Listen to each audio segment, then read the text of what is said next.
Hello viewers, this is Liv straight from the Kalkine studio. You're watching Go Green with Kalkine. Today let's talk about energy grids and renewable energy.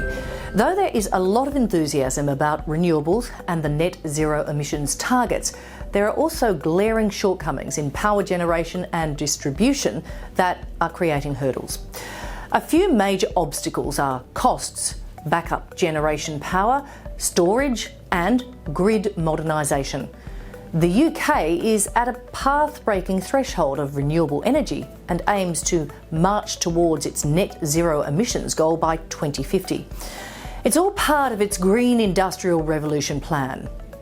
Power utilities, government policymakers and citizens collectively agree that the ageing electric transmission and distribution grid needs to be upgraded, as it wasn't enough to take the extra burden. Energy is traded to and from the UK, but the major hurdle is Britain's transmission infrastructure, which is limited in terms of size to supply the added renewable power being generated at present. The UK national grid system started in 1937, in which smaller electrical regional grids were connected to increase the supply and reduce the overall cost and wastage.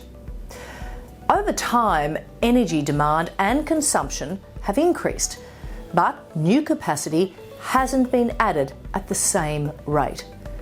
Therefore, there's been a drastic fall in terms of headroom, which can be defined as the difference between peak supply and peak demand in a given time.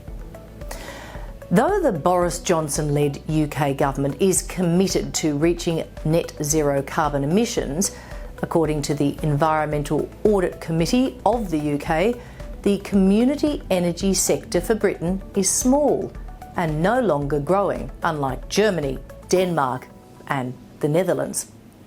The Environmental Audit Committee has highlighted that the UK's network is an ageing infrastructure that is stressed and overburdened due to the current electrical needs of the country.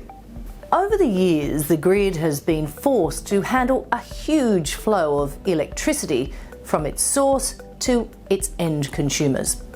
The process is inefficient as a large amount of electricity is lost in the supply lines. Also, moving electricity within or across borders involves many technical challenges.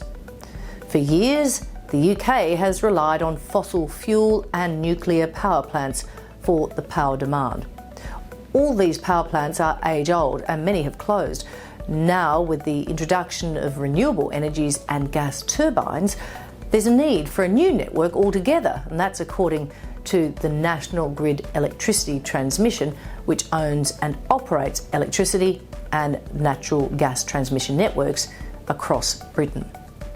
As renewable energy is evolving and has its own challenges, integrating it into an ageing and inflexible grid is much more difficult, since energy storage also comes into play. At present, the UK is partly dependent on gas, especially for heating homes. In the coming years, the UK will need a way out to replace gas stations and to transmit wind or solar energy.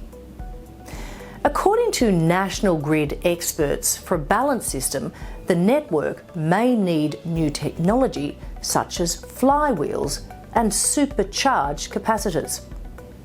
While natural gas power stations give the network more resilience, solar and wind plants reduce grid stability as they're dependent on weather conditions. Another issue is gas-powered stations having access to a set amount of grid capacity at a given time, even when they're not generating energy.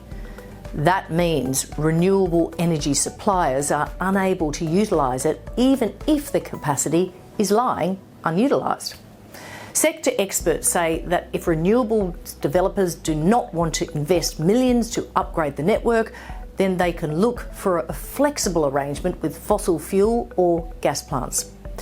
Renewable energy developers say that mutual contracts between power generators should be restarted to use the existing capacity in a fairer and more flexible manner.